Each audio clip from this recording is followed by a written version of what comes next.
paragon of all maps was Rogue, where they put them in the dirt, they countered them perfectly. The players gave a massive shout out to Arcuth, their analyst, around helping them prepare for this. Will today be the same story? I'm not so convinced, given how sharp BDS looked last week compared to every other team in the competition. Well, unfortunately, Rafal's already bailed. Hopefully he'll come back in, and a little bit of a yikes there in German from Leon. What? That's okay. This is coming out so much on Twitter. It's starting to kill me. I'm just like, oh my God. Yeah, it kind of means like yikes, which I love it. I love when the Germans throw it up there. Yeah. I just thought it was a noise. People are like, huh? You know, like, it sounds like that kind of noise you my make. understanding. I mean, oh, look, my German's very bad. My Deutsch ist schlecht, es tut mir leid. But it's one of those things that, yeah, that's at least what I was kind of told that it was kind of translated to. So we'll see. But talking about the bans, look at this. Ace and a Maverick ban. Thatcher's on the board. Maverick is not. Ace off the board. Double hard bridge ban. Were my coming out there for BDS? Absolutely no surprise there. But I really want to analyze the Ace and Maverick ban. I actually don't think we've seen this combination in a long time, especially with the Thatcher being the predominant ban. I haven't seen it personally at all, but I hate to make definitive statements that way. Yeah, it's interesting because this map before we had Ace coming out, you would sometimes see the double hard breach ban coming out. The Hibana was always a hot target because of the hatches, for example. And also when you're attacking sites like your bedroom, you often find that you still need to get that CCTV wall open to prevent players playing on the west window inside of CCTV. Either way, it should make for an interesting map. It does mean that electrification operators could be pretty useful and effective here, or at least to some degree where you can't get them open as easily as you will with something like a Maverick. But of course, with that Thatcher still being on side, they can still be disabled, albeit not destroyed as they used to be before. And what I love actually is how Thatcher is still being used so much despite that destruction of gadgets not being a thing anymore. Thatcher on the board, okay, maybe the Kaid's not as useful, but there are hatches you still can Kaid trick. It only disables the Electric Claw now with the nerf to Thatcher, and so you can still get away with some of those electrifications of those hatches. So it's surprising they're not bringing it. They're also not bringing almost any wall denial outside of the mute jammers, but you also want to try and use them on walls, etc. Stop those drones coming in, especially for dirt. For example, Oryx is obviously being featured as well.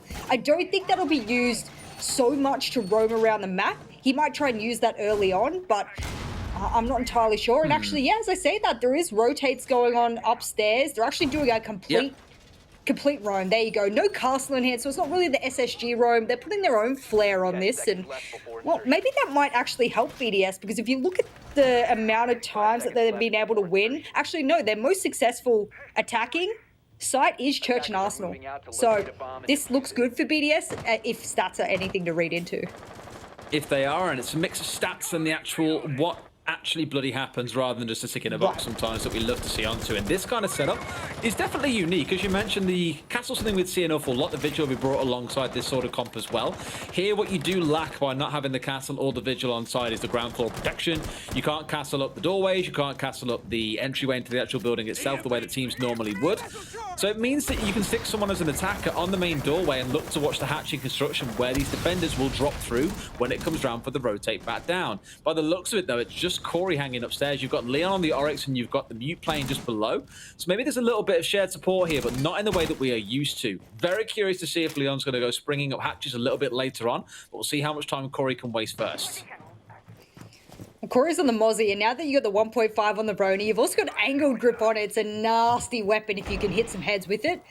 Doesn't have a lot of bullets. In fact, less than the Type 89, who has 21 bullets. But Alem says, good night, Leon. You're not going to be hopping up any hatches for the rest of the round, at least.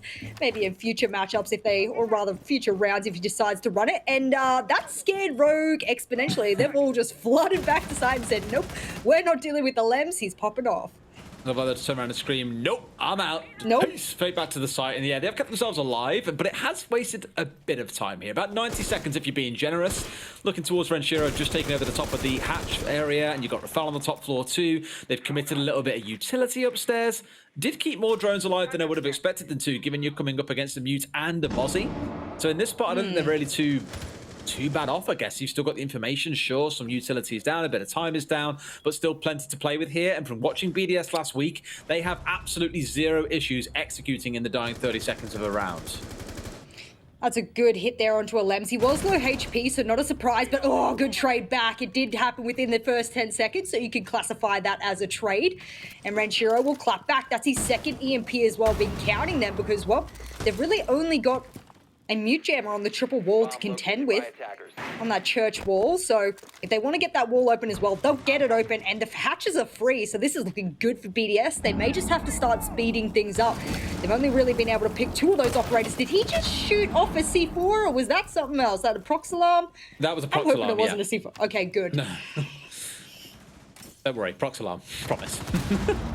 Trying to grenade their way through Moto here, I think to try and clear out any gadgets that were hanging up on the doorway, of which there were none. You can see them squaring up inside of Moto to try and go for this execute, but Rip's holding up nice and close here, not with a shotgun in hand, mind you, playing with the SMG up close, but look at those kills flying in, so much so that there are even team kills involved in this one. Rips finds 2, but can't quite stop Shaiko charging his way in at the end. It may have come down to a 1 versus 1, but my God, with that 3v1 at the end, did BDS look strong?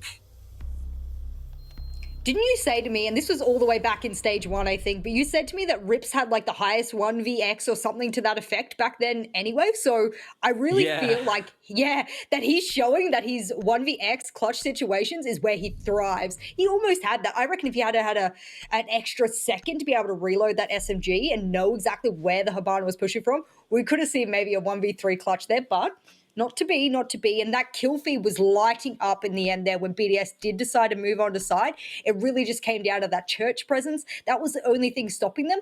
They also, and I think, I'm not sure whether or not Rogue was intending to use those. They had 2 C4s below in Armory. Whether they were planning on using that as sort of a deterrent to anyone going into kitchen, but no one really went. So it's like BDS just knew how to slither through all of their setup there and just really pick it apart. Well, they managed to disregard all the work that Rogue was trying to do in terms of wasting time and still go on to close out a round. And it's the one difference I saw in their game. I think it was, I want to say it was the game against Chaos, when Chaos always came down to trying to execute in the final 5 to 10 seconds of a round. BDS would often be in position to go and close a round with 70 seconds still on the clock. It was absurd how much time they still had left to play with, and they were very, very efficient when it came round to those executes. And just circling back to your point earlier on around Rips, absolutely, it's one of my favorite stats that I'll ever see, ever. Pro League Season 11, Aces was top with plus 42 in KD, Corey top on the entry with plus 12, and then Rips was top for clutches with 7. So 3 members of Rogue were all across the top in each of those categories. If you are curious, the person who came top for plants was Goga with 20, and Doki was top for rating and cost with 1.41 and 79% respectively. So you've got all this lovely blue as kind of the MVPs, and then you've just got Doki there, smiling and smirking in a yellow and black jersey like, not all 5 spots for you, thank you very much. Well, Hosti's had a pretty good debut here on his tier 1 placements. Would you say it's his debut, Jess? It's one of his debuts. Look, for the most part, once Aces does come back in, he'll, some wallbangs coming out with some yellow pings as well. But once he does get, taken back out of his roster placement there, because Aces will come back in, not this Wednesday, but the next, I believe. And once he sort of goes back to the bench, at least he'll have had a good time here in Tier 1. I wouldn't say he's horrible in any way, shape, or form. He's taken the fragging role straight out of Ace's hand. That's a hard role to take. And I think he's done quite a good job. Of course, I've always been a big Aces fan. I think he's one of the best fraggers in all of EUL, alongside Leon Gids. And Corey says, well, Shaiko's been listed as another one of those fraggers, but I can take him out today. Absolutely no problem for him at all. And on the subject of Hosty, he was the top-rated player for them in their game last week against Team Secret. So after that first shaky game they had, he did step up really well. But I agree with you, it is so hard to replace that void in this team. I think, again, knowing what Leon and Ace have been able to do all of last season, really, and I guess somewhat into the major, although not to anywhere near as much success, is they could step up and get all these really naughty mid-round kills that just completely swung rounds in their favor, and no doubt that was missing slightly last week. We'll see if they can restore it somewhat here against BDS. It's not the opponent I'd want to try and restore it against, admittedly. But so far, they're holding strong. You can see BDS with a very big focus into construction and no focus at all towards the CCTV wall. Only 50 seconds left likely means there is not going to be enough time here for them to get everything open that they need to go for an attack. Barrage will stay in possession of Rogue, and so will the CCTV wall. I think Kajek is one of those underrated players. He's been doing so much for his team. You don't realize he's impact tricking. He's making sure he's giving the intel. He's doing everything he can. And unfortunately, after all that, he falls to Rafal's grenade. He did his best. He delayed a lot of time, but guess what? I don't think there's any more smokes from Corey left. This is all down to the C4s and guns, and Leon Gibbs has neither. Either way, not being aware of who's in the window, it's Renshiro, of course. Alem finding another one onto Corey, and everything has just swung the way of BDS once again. You've still got Riz playing inside a garage, almost gets grenaded out, but like that, BDS have done what they did against both of their opponents last week. It doesn't matter if they only control one direction here when trying to push in towards this top site. They walk forward, they frag the bloody hell out of it. 4 kills to nothing in response.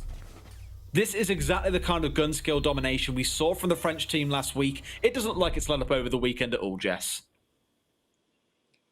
A lot of people will hear what you're saying and just interpret that as, oh, BDS has the better gunners. And I kind of want to dispel that myth a little bit, because if you go back to the end of that round, when they all got onto site, everyone had their own position. Everyone had their own angle. Everyone had their own purpose in that execute. It wasn't, oh, let me run in and see who I can find. No, everyone had their own purpose to be able to push in. One had to go red stairs. One had to hold the angle across in the garage. One had to make sure they were holding behind in the cross angle over the planter. And then one person was planting. I think the big thing there is that not only do they have mechanical skill, but you got game sense to match it. You got the coordination to match it. And that's what makes a great team like BDS.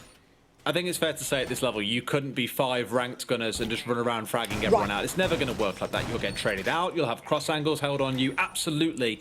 But it's more that even with that spot where they only had one, let's not forget, they had to push from construction. They didn't have garage. They didn't have CCTV wall. They had no real long angles to play with. That was just a very simple, we are either coming through a single doorway or through the breach hole that we opened up. And they still go 4-0, not even requiring a trade. They managed to start going for a plant as well. They look monstrous, genuinely terrifying, and I'm still questioning who in EUL is going to be able to beat them as this stage progresses. Rogue, clearly they want to double down on what's going on downstairs, trying once more inside of Church and Arsenal like back in round number 1. Not going for the roam setup either. You'll see the operator selection has changed. There is no mute, there is no mozzie. Everything is much more static and trap-based, should we say. You're looking towards the Evil Eyes, the Glare Shields, the Smoke Canisters, to Malusi's Banshees. Everything to me is just screaming, slow them down, don't let them pile onto us, and just play behind all these gadgets that we've got. Oh, BDS, for the most part in Church and Arsenal, they'll barely ever get a plant down. Most of their statistics show that they win the round via elimination. And they've been pretty successful by winning via elimination. I mean, whether or not the plant's going down, we don't have those statistics, but for the most part, it's all been via elimination. In fact, the site which they have the most success planting on is Master and Gym, but most of the time that gets retaken and they lose that round. So it's interesting that the rounds that they win the most are the ones via elimination rather than plant. It's interesting. I guess Gym and Bedroom does have a very big focus around the gym site itself and trying to plant in from the jacuzzi wall or trying to get in the window and going for something similar. Retake does seem to be the name of the game more often than not on at that site. Maybe we'll head there in the next round if things carry on this way and Rogue starts scrambling for an answer in their defensive half, being down these 2 attacking rounds. Not the best start to Clubhouse, a map that they themselves have... I think it's very clear looking at their past. They were very, very happy to play on this map. They had absolutely no issues coming to Clubhouse. But here you're coming up against BDS. Not quite a clear story. And Shaiko's going to find Leon through the floor. Death from above, quite literally raining down on him.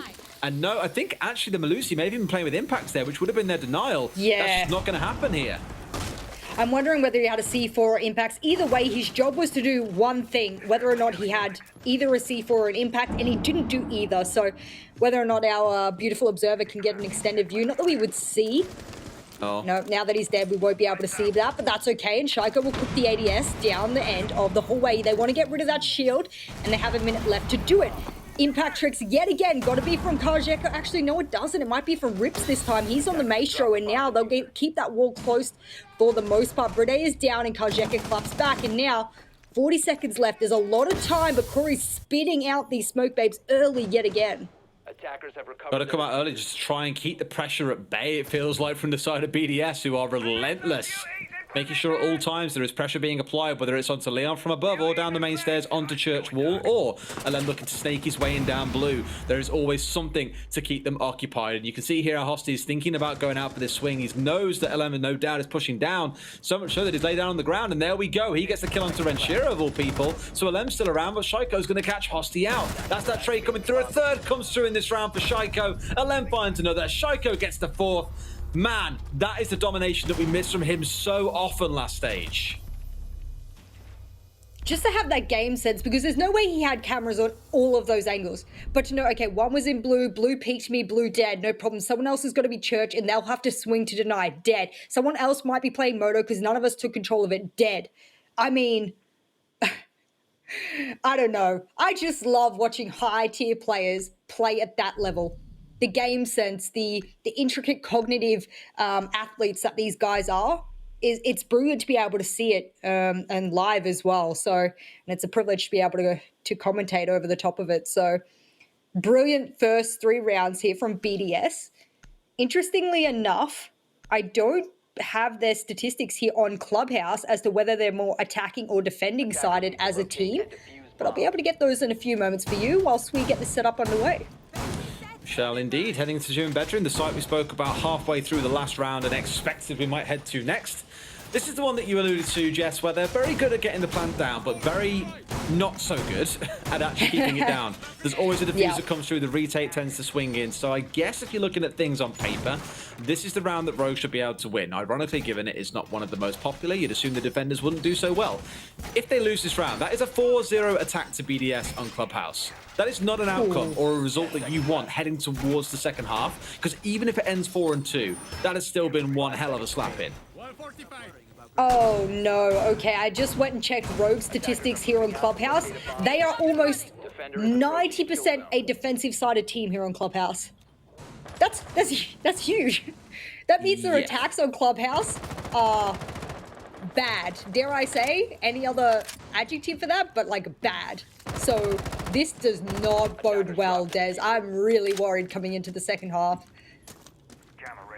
I almost don't want to be the one to instigate the thought here and set up a narrative across Europe as to what this really shows, but is it that Rogue have relied too much on the crux of Aces for too long, and now that he's not here, we're seeing him struggle? And look, I'm not even trying to say that Hosty is the problem here, but with how things are shaping up for them, you can see they are really missing someone over the last 2 playdays and this one, someone who can contest players like Shaiko and be able to go up against them and win those gunfights. That does feel like it's lacking a little. The thing is, if you're Hosty, you have so much pressure on you. 1, you've got to step up and be the fragger for the team. 2, you don't want to overstep the fragging, die as the opening kill all the time and let your team down. So you play a bit more passive than someone like Aces would, and therefore you're missing that little spark that Rogue had to be those like number 1 in EUL stage 1. And I think that's you're right. They're feeling something. Is it Hosty's fault? Absolutely not. But I feel like there's a couple of other players who are missing things from as well, and I just can't place my finger on it.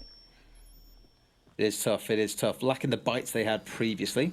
However, with about 90 seconds left in this round, they have got this jacuzzi wall opened up. And this is exactly what we spoke about in the last round when we had a conversation around this site. The execute comes through in jacuzzi wall. Generally in towards the gym area, you stick a plant and then the retake all kicks off from there.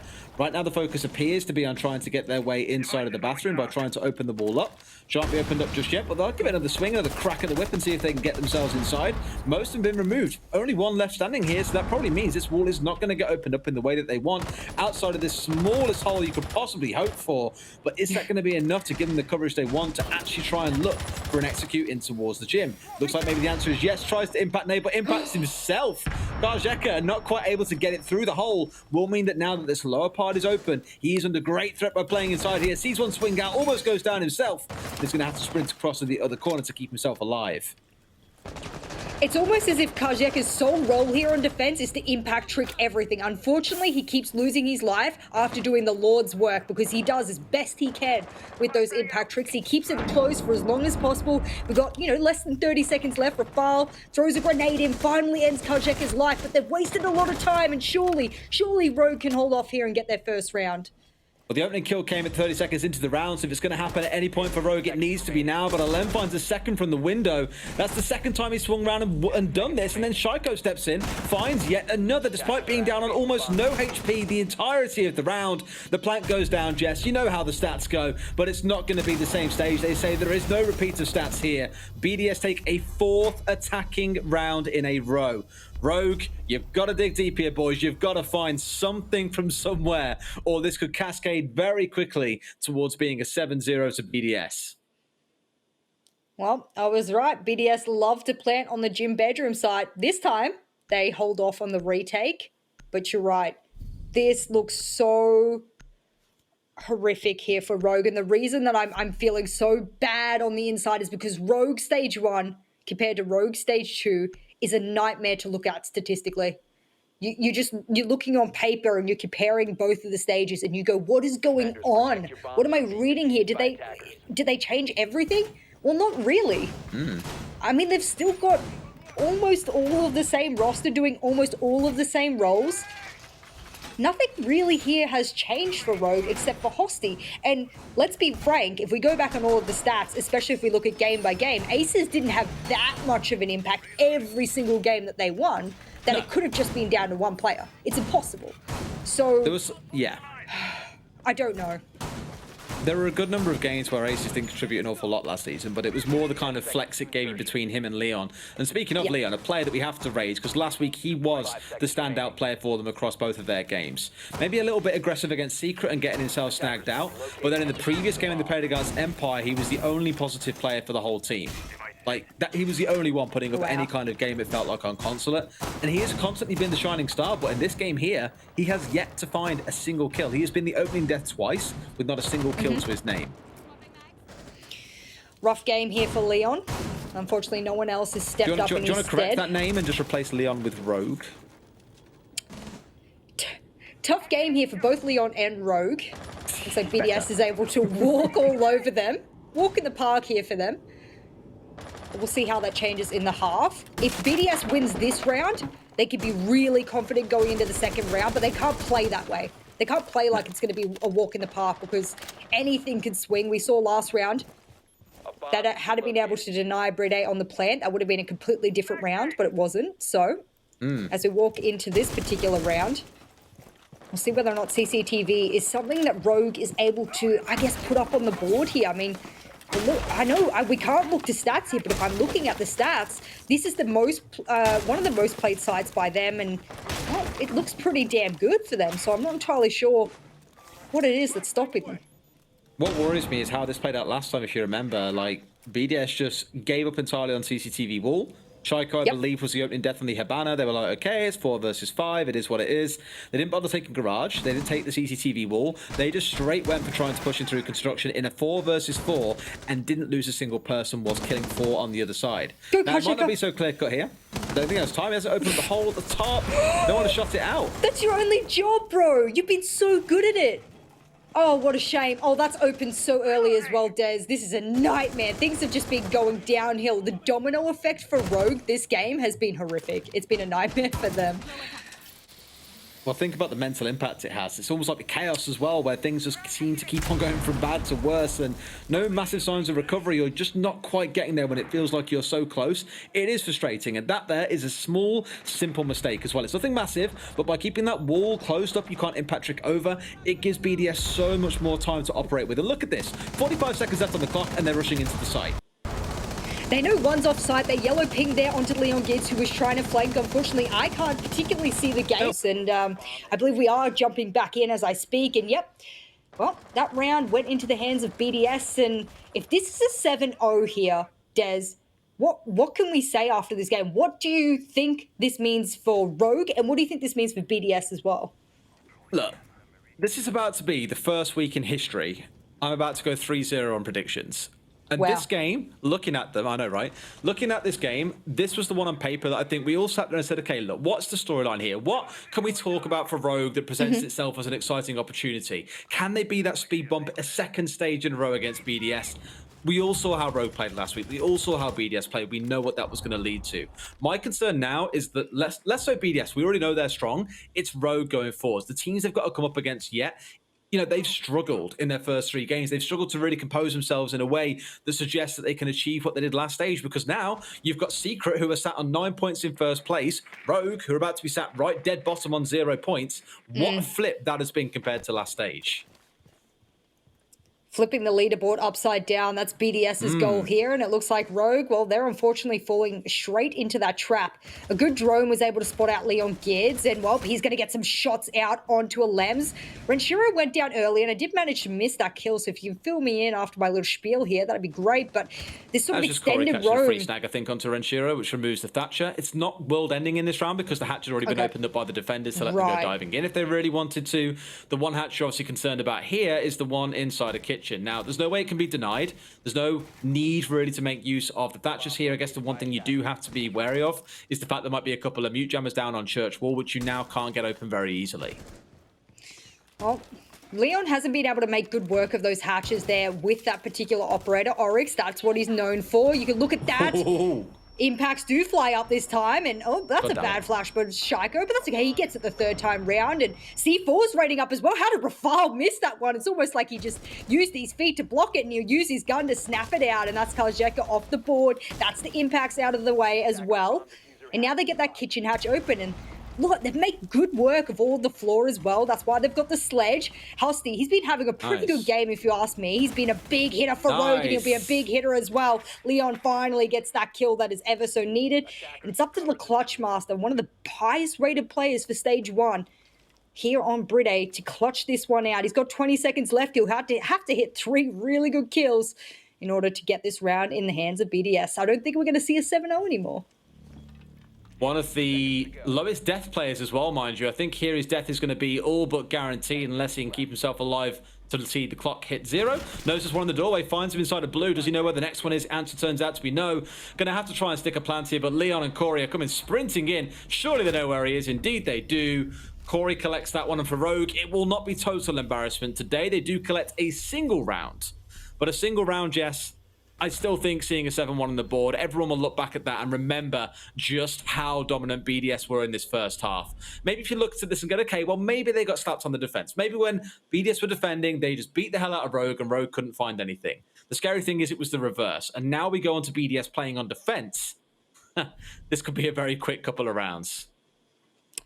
Yeah, as I predicted before, I mean, if they do end up being a couple of quick rounds, it just comes down to the fact that I don't think Rogues really work themselves out on attack here on Clubhouse. On other maps, we see them be far more dominant, and the stats don't lie here, I think. I think given that we can see them just have a whoppingly bad time on attack, I'm just looking at these statistics, and I mean, the only site that they've done pretty well on is Master and Gym.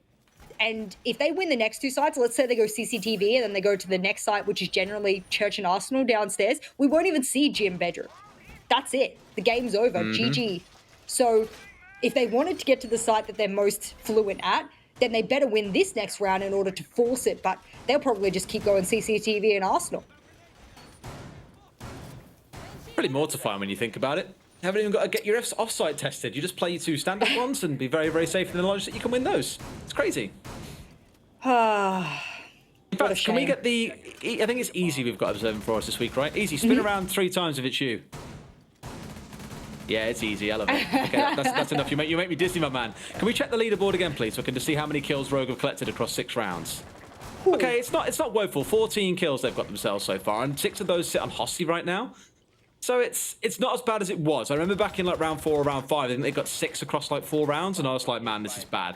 So I'm glad they've at least found some fragging capability in the last couple. But is it going to be enough now that they've warmed up to be able to swing this all the way back to being a draw, if not a win? Highly unlikely. Well, Thatcher's still in play, and Leon Gids will be the one on it. There's only a mute jammer to stop them here, and Leon Gids just wants to check it, make sure no one's tricking, and they're not. So that EMP will explode, and that wall will get opened in the first minute. Great time management here from Rogue, but their next worry will be getting that garage control. And with the gunners and the way that BDS have been popping off thus far, well, Rogue have got a lot to contend with here. I think they just tried to make that rotate into garage late as well, which is only a half rotate. I'm not sure you can even really vault through that. Why would you peek that, Shaiko? What is that? That's awful. If you're Rogue right now, that is awful. No one peeks that and wins that unless you're, I guess, Shaiko. Or any player on BDS, it feels like. It could be Renshiro, it could be Bride, it could be Alem for how this round's gone, or this game's gone. Even Rafał can step up there and claim something for himself. I love how quiet Bride's had to be, by the way. I think he had barely any kills, and he's barely died either. It's been super quiet for him in those 6 rounds so far. Look at that. 1 kill, 3 deaths. Everyone else on what? 4, 5, 6, 7, 8, 9 plus? Like, it's looking pretty gross. They asked him after becoming first rating top EUL last stage to calm it down and share it between the teammates. It looks like he's done that. He's a bit of a humble guy, I think. So looks like he's happy to share the load with the rest of his teammates. And now we're down to 1 minute, even though they've had this wall open now for an entire minute. Yeah, that particular rotate, like I said, was open late before, so not a great one. Leon does get down, but surely they trade Shaiko on this one. Surely this is where they get those numbers advantage and go, hey, we could trade onto him here, but no one's there? Okay, there finally. Does make something out of it. Is Corey getting the trade kill back onto Shaiko after he peeked out and brought down Leon? My concern was they got that wall opened up and then looked like they were going to rotate over towards construction to get this one open. Let's not forget, BDS won their attacks, only got construction open and still managed to win twice, attacking through a single entryway. And here with this wall being soft, that's a bit of a thinker. That's never left soft, but here it is going to be left soft, so the sledge can step up and get to work. Only 15 seconds to go. It's a 4 versus 3. Let's see if they can execute as well as they did on the other side. No, they can't. They've tried to step in, and everyone has been slaughtered before the French behemoths. This is BDS putting themselves into a 4 versus 1 and going into match point. My God, Rogue must be feeling helpless right now, Jess. BDS, especially their support players, are sitting on site here on their defensive half going, guys, it's been 2.5 minutes. Have I missed the memo? What's going on? Are they coming into sight? Where even are they? And that's the trouble here, as we spoke about Bride. He's not really been in any engagements. What did you say? He died 3 times, had 1 kill. Not sure if that's still the case, but nonetheless, he's had almost no action. And being the main support there of your team, that shows, 1, that the other team is not even getting close to the support players, or 2, especially on their attack, that those support players are so heavily guarded that no one is able to touch them. This is so dangerous. We move downstairs. I'll bring it up again for you guys. I know I'm harping on the stats here, but this is huge for BDS. We go down and we look at Church Arsenal. 12 times they've played it. They've only lost it twice. Well, I'd say they haven't done much of losing anything lately, to be fair. They seem very, very comfortable no matter where you stick them. Now on this downstairs, what I'm keen to see is what the game plan is, because let's not forget in that last round, well, not the last round, sorry, in the last round of the defensive half for the side of Rogue, where they did eventually win, they picked the Thatcher off really early. Yet BDS still managed to get themselves into a spot to contest. Hosty just stepped up big coming across from blue and killed 2 inside of Moto. Imagine if they'd won that opening kill there against Hosty and gone on to plant and win. That would have been a magical turnaround to go for a single drop point through Moto to proceed to go and win the round. For Rogue here in that last round, we saw how much they flapped when they had 2 entry points. They had CCTV wall and they had construction and still could not find a single kill when it actually came round to execution time. So here I'm thinking it doesn't matter if you're going to find yourself with the kitchen hatch. It doesn't matter if you're going to find yourself with control of, say, Moto and even control of Church.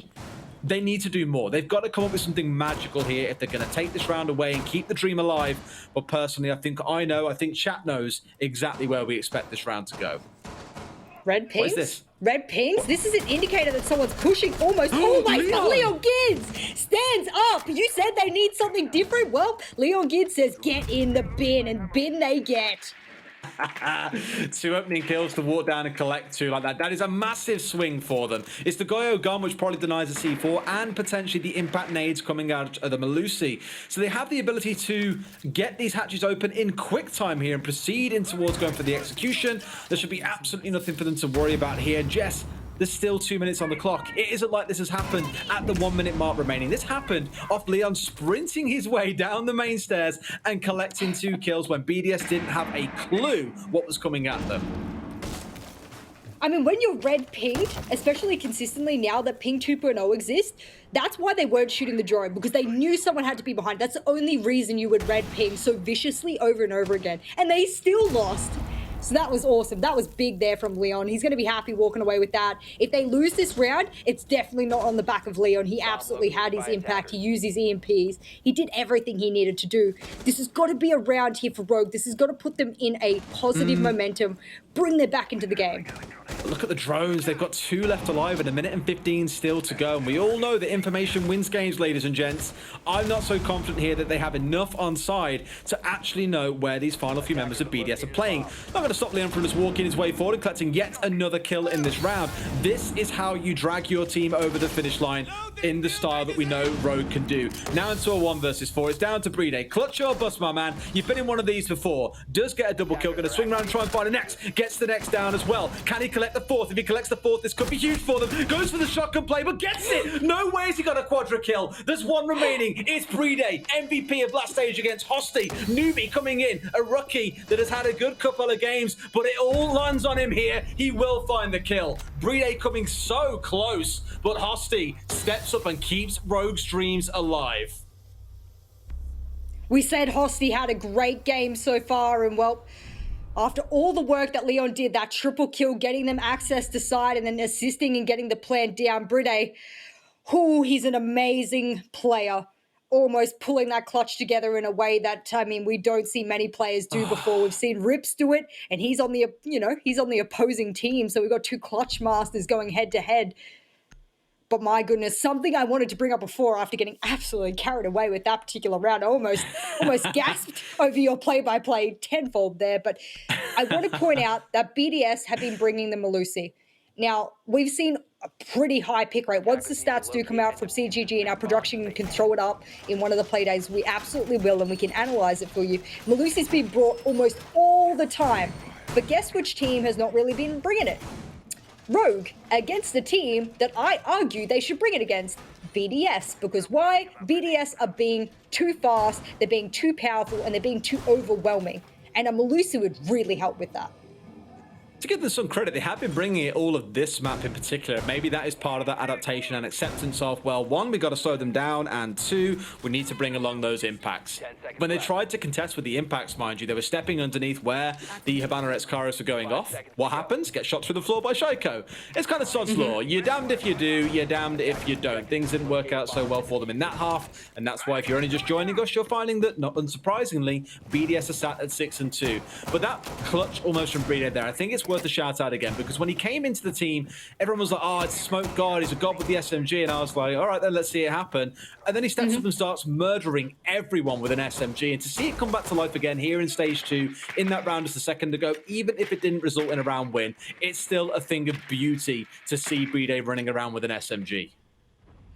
It's a highlight reel play for absolute, like if we had a weekly top 10 plays, that would be my top 3. Right there would be my top 3. So of course, the week's just begun, but nonetheless, he's been doing a heck of a lot for his team. But guess what? Rogue has to do a heck of a lot here. What are they going to put on the board? 4 more rounds to bring it to a draw, and that's just to get 1 point. I think BDS losing 4 rounds in a row would be very surprising to me here. On the downstairs. Once more we return, and no doubt BDS were a lot more attentive to what Leon achieved last round. Watching main stairs, making sure no one was coming charging down at them. No doubt a camera or 2 lurking in that direction.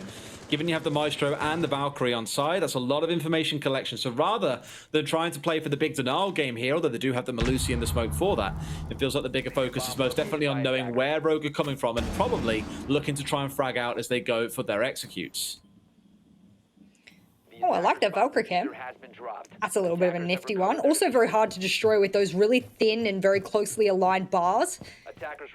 That's if they even do spot it. They don't have an IQ in tow, so they won't really be able to, but maybe an EMP in hand. But look at the placement of Rips. He's got the diffuser. It looks like a church plant yet again will be the play. And Leon decides, well, he wants to try and get rid of ADSs that might be in there. Grenade sails on through, but what a good rotate there.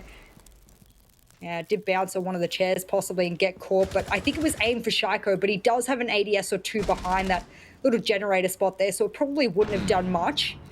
Maybe it was for the Banshee as well. Who knows? But we're at 50-second mark, and guess what? Everyone's alive. Not a single lick of health gone.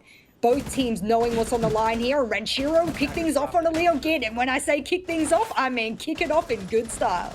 laughing back at Leon for what he did in the last round, and like that, they're falling like dominoes. 2 left on the side of Rogue. It's Corey and Hosty with nothing but a prayer to keep the team in this game. Something says to me in these closing 25 seconds, it's going to be a tall order to get in, kill enough people, get the plant down, close the round out. It's going to be impossible. BDS say that last round, total fluke. Flawless round stepping in, and that is one hell of a dominating show. Outside of a flourish from Leon and a bit of a crazy round in the first half, that was just all BDS, and the French team continue their rampage through the European League. Begs the question now, Des, who can knock BDS off this pedestal? I can't name a single team yet who might be able to, but maybe, you know, we got Secret on the up, and the trajectory of multiple teams now looking quite different, but the trajectory of Rogue's particular win streak here is almost non